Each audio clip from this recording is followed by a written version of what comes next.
আসসালামু আলাইকুম। আজকে দেখাচ্ছি সবার প্রিয় এবং পছন্দের মালা চপ মিষ্টি, মানে অসাধারণ স্বাদের একটি মিষ্টি। আমরা এটা গুঁড়া দুধ দিয়ে তৈরি করব। এখানে 1.5 কাপ আমরা গুঁড়া দুধ নিয়েছি, আর একটা ডিম ফেটিয়ে এর মধ্যে আমরা দিয়ে দিব। আর 1 চামচের 3 ভাগের 1 ভাগ দিয়ে দিচ্ছি বেকিং পাউডার।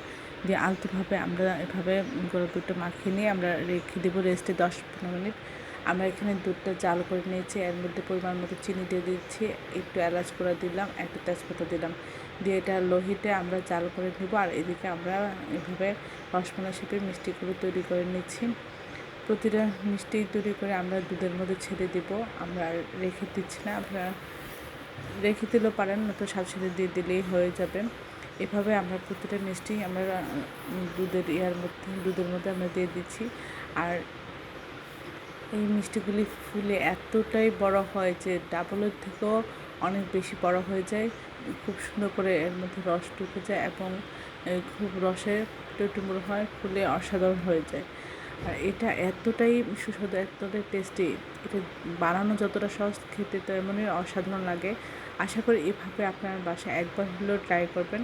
আর এভাবে মিষ্টি বানাতে চেষ্টা করলে আপনার আর বাইরে থেকে মিষ্টি কিনে খাওয়ার প্রয়োজন হবে না। দেখুন কতটা বড় হয়ে গেছে। এখন আমি সাথে সাথে দেখানোর জন্য উঠিয়ে ফেলেছি। এটা অন্তত 3-4 ঘন্টা রাখলে ভালো হয়।